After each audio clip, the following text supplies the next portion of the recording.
সবাইকে শুভ সময়। যুক্তরাষ্ট্রের রাজধানী ওয়াশিংটন ডিসি থেকে প্রতিদিনকার মতন আমি দস্তগীর জাহাঙ্গীর। আমি আমন্ত্রণ জানাচ্ছি বীর মুক্তিযোদ্ধা ফজলুর রহমান, স্পেশালি আওয়ামী লীগের যে সকল লিডাররা চলে গেছেন, পলাতক আছেন, তাদেরকে ছাড়া তৃণমূলের বাড়ি ঘর প্রতিদিন ভেঙে দেওয়া হচ্ছে, হত্যা করা হচ্ছে, তাদের গরু ছাগল পুড়িয়ে দেওয়া হচ্ছে। সেইটার বন্ধের জন্য, এই ধরনের যাতে না হয় সেটার জন্য বাংলাদেশ জাতীয়তাবাদী দল কি করছে, আপনার কাছ থেকে একজন উপদেষ্টা হিসেবে, জাতীয়তাবাদী দলের প্রধানের উপদেষ্টা হিসেবে আপনি যদি বাংলার মানুষের এই মুক্তির পথটা কি, কারণ রাজনীতি করা, আওয়ামী লীগ তো নিষিদ্ধ দল নয় এখনো পর্যন্ত, যেহেতু এটা নিষিদ্ধ দল নয়, তার রাস্তায় মিছিল করা বা কথা বলা, বঙ্গবন্ধুর পক্ষে কথা বললেই তাকে হত্যা করা হয়েছে। আমি সমস্ত কথা বললে আরো অনেকক্ষণ লাগবে, আপনার কাছ থেকে শুনতে চাই প্লিজ। আমি আপনাকে স্পষ্টভাবে বলি, আমরা কিন্তু 54 বছরে আস্তে আস্তে আমি ভুলেই যেতে চাইছিলাম যে এখন আর মুক্তিযুদ্ধ আর পক্ষ আর বিপক্ষ করে লাভ নাই। সব যদি মুক্তিযুদ্ধকে মানে, সবাই যদি মুক্তিযুদ্ধকে মানে না, তার মতো সে পলিটিক্স করবে, আমার মতো আমি পলিটিক্স করব, গণতন্ত্রের মাধ্যমে, সমর্থনের মাধ্যমে দেশ চালাবে যারা মেজরিটি হয়। কিন্তু আমি দেখলাম, খুব অবাক বিষয়ে দেখলাম, 5ই আগস্টের পরে এমন কথা বলা শুরু হলো যে মুক্তিযুদ্ধ বলে কোনো যুদ্ধ ছিল না। 71-এ যেটা হয়েছিল এটা বাইয়ে বাইয়ে ভুল বুঝাবুঝি হয়েছিল, এবং এমনকি বলা হইলো 71-এ যারা যুদ্ধ করছিল আর আল্লাহর কাছে মাপ চান। তখন আমার মনে হইল, মানে কয়লা ধুইলেও ময়লা যায় না। ওয়ান্স রাজাকার অলওয়েজ রাজাকার। আমার কথাটা খুব বোঝার চেষ্টা করেন। তখন আমরা আবার জাগলাম। বিএনপির মুক্তিযোদ্ধারাও মিটিং করলো প্রেস ক্লাবে, সবাই মিললে মিটিং করে কইলাম মুক্তিযুদ্ধের বাইরে কোনো কথা চলবে না। এবং তারপরে তারা মুক্তিযুদ্ধের বিরুদ্ধে বলতেছে, তারাই বাইফার্কেশন করতেছে, ভাগ করতেছে। এই মুক্তিযুদ্ধ হয় নাই, আমরা বলছি হয়েছে, তারা বলছে মুক্তিযুদ্ধ হইলো 24 বা 47। আমার কথাটা বুঝেন। এইভাবে দেশটা 2 ভাগ হয়ে যাচ্ছে আস্তে আস্তে, যে ভাগটা দুর্ভাগ্যক্রমে আমি চাই না। আমি আবারও বললাম, এখনো চাই না। তাদের যদি সম্বিত ফিরে আসে, সুস্থ মানসিকতা ফিরে আসে, এখনো তাদের সেই মানসিকতার কাছে আমারও থাকবে, কথা থাকবে, এখনো ফিরে আসেন। মুক্তিযুদ্ধ আর মুক্তিযুদ্ধের বাইরে এই কথাটা তুলেন না, তাইলে দেশটা কিন্তু 2 ভাগ হয়ে যাবে। একটা হলো মুক্তিযুদ্ধটা হয়ে যাবে তখন মূল সীমানা এইদিকে মুক্তিযুদ্ধের পক্ষে, ওই দিকে হয়ে যাবে বিপক্ষে। এখন আপনি আমার দলের কথা বারবার বলতেছেন, মুক্তিযুদ্ধ পক্ষ বিপক্ষ যদি হয় বিএনপি কোথায় থাকবে? এই তো কথাটা বলছেন আপনি। তারেক রহমানের সাহেবের বাবার নাম কি? উনিও বীর মুক্তিযোদ্ধা, উনিও মুক্তিযোদ্ধা। জিয়াউর দেশনেত্রী বেগম খালেদা জিয়ার স্বামীর নাম তো জিয়াউর, উনি তো মেজর জিয়া নাকি? I do hereby declare. এবং উনি তো বিএনপি দলটা করছে।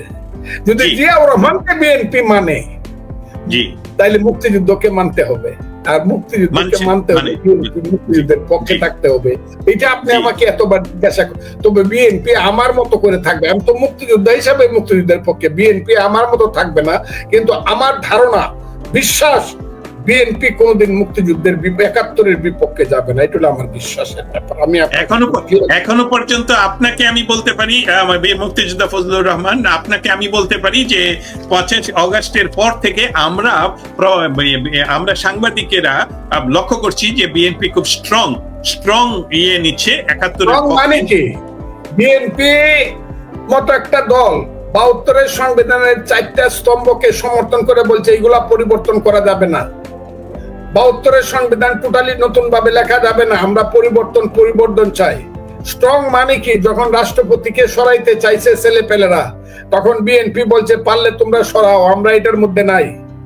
অনেকগুলা চেক করছে, কিন্তু বিএনপি কে খালি এমনি, বিএনপি তো একটা বড় দল, এটা তো একটা স্টিমার, এটা তো ঘুরাইতে ফিরাইতে সময় লাগে। আর আমি তো একা কথা বলি।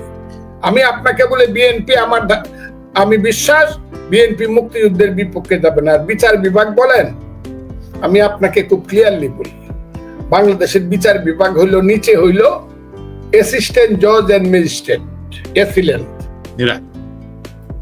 Magistrate, junior magistrate, second class magistrate, magistrate, তারপরে জয়েন্ট ডিস্ট্রিক্ট জজ, সেশন জাজ, ডিস্ট্রিক্ট জাজ, এইটা হলো একটা। এরা চলে পেনাল কোর্টে, ডিস্ট্রিক্ট জজ এবং নিচের কোর্ট চলে পেনাল কোর্টে, আর হাইকোর্ট এবং সুপ্রিম কোর্ট চলে কনস্টিটিউশনে। জি, সুপ্রিম কোর্ট এর অ্যাপিলেট ডিভিশন এবং high court division, they are guided by mainly constitution. Mainly কনস্টিটিউশনে যারা চলে তাদের একদম আল্লাহর মিজানের পাল্লার নিচে বৈশা বিচার করা উচিত, এর বাইরে যাওয়া উচিত না। কিন্তু আমি জানি না, আমার কাছে মনে হয় এই জায়গাটা আমাদের গত 54 বছরে ধ্বংস হয়ে গেছে বিচারে। কারণ আমি আজকে 50 বছর যাবত ওকালতি করি, এখন আমি সিনিয়র অ্যাডভোকেট। আমি 42 বছর 43 বছর যাবত সুপ্রিম কোর্টে আছি। আমি আপনাকে বলি, আমি যা দেখতেছি, আগে যা দেখছি, 74-এ যা দেখছি, 80-তে যা দেখছি, 86-তে যা দেখছি, 91-এ যা দেখছি, এখন কিন্তু কোর্ট তা না। বিশেষ করে একটা পর্যায়ে এসে কোর্ট আস্তে আস্তে ইনস্ট্রাক্টেড হইতে শুরু করলো বাই দ্য অ্যাডমিনিস্ট্রেশন। এদেরকে বলা হয়, এদেরকে প্রশাসন, বাই দ্য এক্সিকিউটিভ। তিনটা স্তর তো, জুডিশিয়ারি, এক্সিকিউটিভ এন্ড পার্লামেন্ট, সংসদ। এই এক্সিকিউটিভ জুডিশিয়ারির উপরে নেতৃত্ব করা শুরু করলো, এখন একটা ফুল নেতৃত্ব করে। এখন আইনমন্ত্রী প্রকাশ্যে বইলা দেয়, এই বিচার বিভাগের লোকদেরকে বলি, বেল দিতে কিন্তু সাবধান করে দিবা, সব বেল দেওয়ার দায়িত্ব কিন্তু আপনাদের না, বলে দেয়। এই দিনই তো তার উপরে স্বরাষ্ট্র উপদেষ্টা বলে দেয় একটি রাজনৈতিক দলের। হ্যাঁ, এই দিনে তো তার উপর একটা রুল হওয়া উচিত ছিল যে আপনি কোর্টে এসে জবাব দেন যে এটা আপনার দায়িত্ব কিনা, এই কথাটা কি আপনি সংবিধান অনুযায়ী বলছেন কিনা। কিন্তু এটা হচ্ছে না। রিয়েলি বিচার বিভাগ যতদিন ঠিক না হবে, আপনাকে আমি বলে দিই কথাটা খুব ঠান্ডা মাথায় শুনেন, বিচার বিভাগ যতদিন ঠিক না হবে ততদিন এই দেশ ঠিক হবে না। প্রথম ঠিক হইতে হবে বিচার বিভাগ। এইটা থাকলে পরেই মানুষ অনেকটা দুর্বল, অনেকটা সাহসী হবে, আর দুশ্চরিত্র দুর্বল হয়ে যাবে, সে তারা পালায় যাবে, অত্যাচারীরা পালায় যাবে, লুটেরারা পালায় যাবে, চোরেরা পালায় যাবে। কাজেই বিচার বিভাগটা ঠিক হইতে হবে। আমাদের দেশে বিচার বিভাগ এখন ঠিক না, যদিও আমার খুব ক্ষতি হয় এই কথাটা বললে, কারণ অনেক বিচারক সাহেবরা আমার জিগায়, এই কথাটা আপনি বলেন, আমরা তো বিচারে, আরে বিচারে বসছেন তো কি হয়েছে, আপনি তো সঠিক বিচারটা আইনের দৃষ্টিতে করেন না। যা সত্য তা তো ফজলুর রহমান বলবেই। এবং এমনকি আপনাকে বলি, যখন শেখ হাসিনার সর্বোচ্চ শাসন ক্ষমতা, চিফ জাস্টিস যখন শেখ হাসিনার কথায় দৌড় দেয়, সেই সময় 2 জন হাইকোর্ট ডিভিশনের বিচারপতিকে বিলেট ডিভিশনে নিয়েছিল, যারা জুনিয়র জজ ছিল হাইকোর্টে, সিনিয়রদেরকে বাদ দিয়ে। আমি 1 ঘন্টা একটা কথা বলছিলাম, ইতিহাস একদিন বিচার করবে।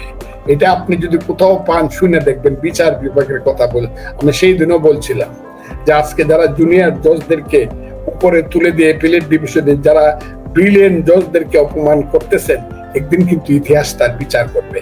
এটা 6 মাসও যায় না, বিচার কিন্তু হয়ে গেছে। আজকেও যদি কেউ এরকম করে, আমি আপনাকে খুব ক্লিয়ারলি বলি, আজকেও যদি কেউ এরকম করে, বিচার বিভাগকে যদি কেউ অপমান করে, আমি আপনাকে বলি এটারও বিচার হবে। এই যে একজন বিচারপতি ছিল, তার নাম খায়রুল শাহ, প্রধান বিচারপতি, উনি একটা বাজে রায় দিয়েছিলেন তত্ত্বাবধায়ক সরকার নিয়ে, আজকেও মিছিল হয়েছে, তাকে অ্যারেস্ট করো। কেউই কিন্তু আইনের ঊর্ধ্বে আপাতত থাকতে পারে, কিন্তু জনতার বিচারের বাইরে, ইতিহাসের বিচারের বাইরে কিন্তু কেউ যাইতে পারবে না। সবাইকে ইতিহাসের বিচারের আওতায় একদিন না একদিন আসতে হবে, মরে গেলে আসতে হবে। যেমন ইয়াজিদ আইছে ইতিহাসের বিচারের আওতায়, মীর জাফর যেমন বিচারের আওতায় আইছে, যারা বিচার বিভাগে থাইকে এইসব করবে তারাও কিন্তু মৃত্যুর পরও বিচারের আওতায় আসবে। আপনার এই কথাগুলো খুবই মানে যে কথাটা বিচার বিভাগ নিয়ে বললেন, কারণ আপনি একজন senior advocate cream of the society. আমি নিজেও আইন শাস্ত্র নিয়ে মাস্টার্স করেছি এবং আমরা জানি যে বাংলাদেশে বিচার ব্যবস্থা নিয়ে আপনার চেয়ে ভালো কেউ বলতে পারবে না। আমরা সময়ের শেষে এসে দুইটি প্রশ্ন আপনার কাছে শুনবো, তারপরে আমরা আজকে শেষ করব। আপনার সাথে কথা বলার যে আনন্দ, মানুষ যে আনন্দ নিয়ে শুনছে, সেটা আমাদের জন্য পরম সৌভাগ্য। এবং আপনি বাংলাদেশের স্বাধীনতার পক্ষে যে কথাগুলো বলেন, আপনি একটু আগে একটি কথা বলেছিলেন যে বাংলাদেশের বর্তমান সরকার যে অরাজকতা তৈরি করছে ৭১-এর বিরুদ্ধে ৩২ নম্বর সহ, তখন আরেকটি কথা বলেছিলেন যে এটার বিচার বাংলাদেশেই হবে এবং তাদেরকে স্ট্যান্ড বাই থাকতে হবে। আরো একটা এর সাথে যুক্ত করেছিলেন যে জাতীয়তাবাদী দল বা বিএনপি, আপনাদের দল, আপনি সহ ডিসেম্বরের মধ্যেই নির্বাচন চান। যদি নির্বাচন ডিসেম্বরের মধ্যে না হয়, তখন আপনি বলেছিলেন, তাহলে আপনি আমাকে বলছিলেন আপনি অপেক্ষা করুন, মানে আমাদের দর্শক শ্রোতা আপনারা অপেক্ষা করুন, বড় কিছু আসবে। সেখানে আপনার কাছে আমি সরাসরি প্রশ্ন করতে চাই, একদম সরাসরি। আপনি একজন বিজ্ঞ রাজনীতিবিদ, বিজ্ঞ সিনিয়র আইনজীবী, বাংলাদেশের জন্মের আগে থেকে আপনি বাংলাদেশ জন্মের রাজনীতির সাথে যুক্ত। তাহলে কি যদি ডিসেম্বরের ভিতরে নির্বাচন না দেয়া হয়, তাহলে কি সম্মিলিত আন্দোলনে যাচ্ছেন আপনারা? তার অর্থ কি ইনক্লুসিভলি বড় বড় সমস্ত পার্টিগুলো একসাথে আন্দোলনে নামবেন নির্বাচনের জন্য? এটা আমার প্রথম প্রশ্ন। দ্বিতীয় প্রশ্ন দিয়ে থ্যাংক ইউ। আমি আপনার প্রথম প্রশ্নটা হলো এই ব্যাপারে উত্তর হলো please wait for time, the time will answer in time. ১, ২ number হলো আমি বিএনপির সিদ্ধান্ত যেটা হয় এটার নাম হলো স্থায়ী কমিটি। আমি স্থায়ী কমিটির মেম্বার না, আমি সিদ্ধান্ত ডিসিশন মেকিং বডির কেউ না। তারপর আমি মনে করি বিএনপি যদি তার কথা রক্ষা করতে হয়, তার দাবি যদি রক্ষা করতে হয়, তাহলে তাকে কোনো না কোনো ভাবে ডিসেম্বরে নির্বাচন আনতে হবে, এবং সেই ভাবটা কি এটা বিএনপি নিজেরাই বিচার করবে। আর যদি না হয়, তাহলে বাংলাদেশে একটা গণবিস্ফোরণমূলক আন্দোলন, যেটা বিএনপি হয়তো হবে কিনা সেটা তখন আমি করব। কিন্তু আমার মনে হয় বিএনপি সঠিক সময়ে সঠিক সিদ্ধান্ত নিবে, এটা আমার ধারণা। দলের প্রতি আমার এখনো বিশ্বাস এইটুকু আছে, দলের নেতৃত্বের প্রতি। আমার সঠিক সময়ে সঠিক সিদ্ধান্ত। আমার দ্বিতীয় প্রশ্ন, তারপরে আমরা শেষ করবো। দ্বিতীয় প্রশ্নটা হলো ৭১ সনের যুদ্ধের বাংলাদেশ পাকিস্তানের বিরুদ্ধে যুদ্ধ করে দেশ স্বাধীন করবে, এরকম কোন রাজনৈতিক ডিসিশন না থাকলেও ৭১ সনের ৭ই মার্চে বঙ্গবন্ধুর ভাষণ থেকে আমরা ইতিমধ্যে জেনে ফেলি যে যেহেতু পাকিস্তান গভর্নমেন্ট বাংলাদেশের এই ৬ দফাকে মেনে নিচ্ছে না, অতএব তোমাদের যার যা কিছু আছে তাই নিয়ে প্রস্তুত থেকো, শত্রুর মোকাবেলা করতে হবে। আমরা ২৫শে মার্চের রাত্রি থেকে যখন তারা অতর্কিতে বাংলাদেশের সাধারণ মানুষকে হত্যা শুরু করে, তারপর আপনারা ঝাঁপিয়ে পড়েন। আমাদের বর্তমান বাংলাদেশের যে অবস্থা, সমস্ত পুলিশ স্টেশন থেকে অস্ত্র লোড হয়েছে। অনেক হাজার আমাদের কাছে তথ্য এবং ভেরিফাইড তথ্য রয়েছে যে রোহিঙ্গাদের যে ক্যাম্প, সেখানে শত শত অস্ত্র জমা করা হয়েছে। বাংলাদেশকে একটি ইসলামিক খলিফাতের নেতৃত্ব দেওয়ার জন্য ডক্টর ইউনূস তাদের নিয়োগকর্তাদের জন্য কাজ করছেন, এবং আপনি নিজেই বলেছেন সে এত ধূর্ত, আপনি বলেননি, আমি বলছি, উনি এত ধূর্ত যে তার কথার মিনিং আমরা ধরতে পারি না সাধারণ মানুষেরা। যদি আবার বাংলাদেশকে ৭১ আপনি বলেছিলেন যে ৭১ আমাদের আর প্রয়োজন নেই, সবাই ৭১ মেনে চলো, রাজনীতি করি, যেটা আপনার কিছুদিন। এখন তো দেখতে পাচ্ছেন ৭১কে তারা মুছে দিতে চায়। যদি আবার বাংলাদেশকে স্বাধীন করতে হয় সশস্ত্র সংগ্রামের মাধ্যমে, সেটার কি কোনো সম্ভাবনা আপনি দেখতে পারেন? এটাই আমার লাস্ট প্রশ্ন। এতটুকু লাগবে না, রাজাকার আলবদররা অত শক্তিশালী হবে না। আমার কথাটা শুনেন আপনি প্লিজ। আমি আপনাকে একটা কথা বলি, ওই যে আপনি বলেন অস্ত্র তারা পাইলো করতে, পুলিশের থানা লুট করে পাইছে, পুলিশকে মারিয়া পাইছে, অনেকেই জঙ্গিরা পাইছে।